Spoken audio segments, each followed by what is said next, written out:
My biggest regret from when I was a manager is that I should have delegated more. I don't think I was terrible, but I could have delegated more. Looking back now, thinking about it, I could have and I should have delegated more. It would have been easier for me and it would have been better for them as well. So I really think delegation is an absolutely key skill. When managers complain to me that they're too busy and they have struggles with their time management, delegating is always the first thing I look at. It's the biggest win. You can save a little bit of time by having efficient systems or something like that, but delegating, the benefits can be huge. So we really need to get to the bottom of delegating. We need to look at why you should do it, how to do it, tricks and everything. So this section, we're going to really look thoroughly at how to be a great delegator.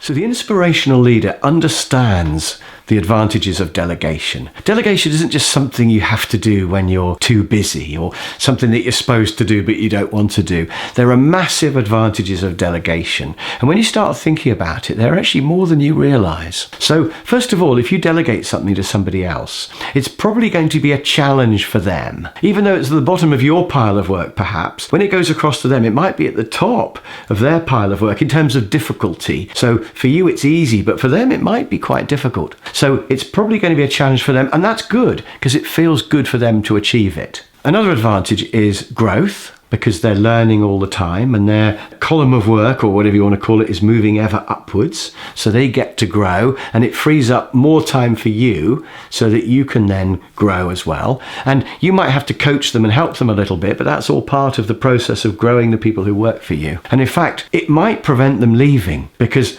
often people think, well, where's my career going to go? Unless I leave, I'm never going to be able to get a more interesting or a higher level job. But if you're delegating more and more, they're gradually moving up anyway. So there's a feeling of progress they'll have. And if it stops them leaving, that's great. It's also cheaper if you delegate, because the cost of the people who work for you is lower than the cost of your time. So it saves money if somebody cheaper is doing it. And of course, it frees your time up massively. So you've got more time to do other things. It's very hard to save significant time by just doing things more efficiently or quicker.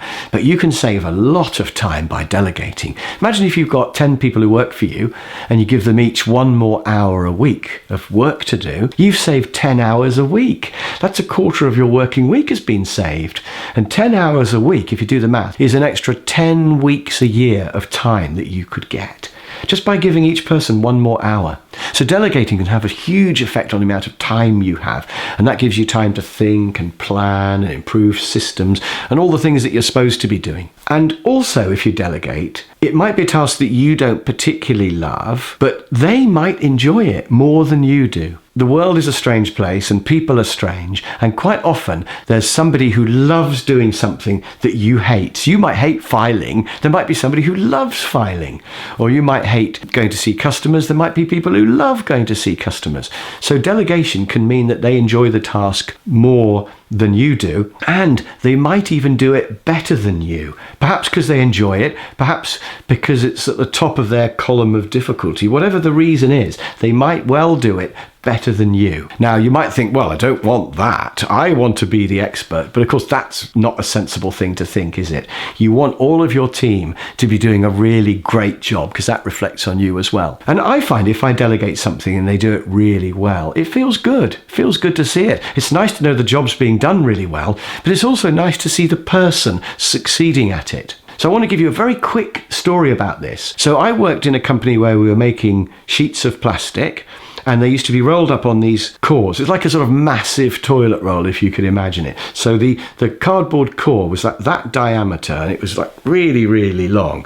And we used to buy in these cardboard cores, and they were expensive. And we were always trying to find cheaper suppliers. But whenever we bought cheaper cores, there would be quality problems. They wouldn't slide onto the mandrel, or they'd get stuck, and we wouldn't be able to get them off the mandrel. So cores were always a headache. And I had a particular supervisor who was always complaining about the cores. He was called Roy. And I remember thinking, I'm going to put Roy in charge of buying the cores. That'll solve the problem. So one day I said to Roy, would you like to be in charge of core buying? And he went, yeah, I'd love it, because he'd been complaining about it for years. So I gave him the job of investigating different suppliers, interview the suppliers, find out about the quality, do some tests. And I gave him that job, and he loved it. He was really good at it. He liked the fact they all took him out to lunch, and that was a perk he got. He seemed to enjoy the negotiating as well fell over the price. And what happened was he found a really good supplier. He pushed them right down on price. He got us a real bargain. And we ended up buying better cores more cheaply, and Roy enjoyed it. He felt important. He loved it. He did a really good job. Much better than I ever did.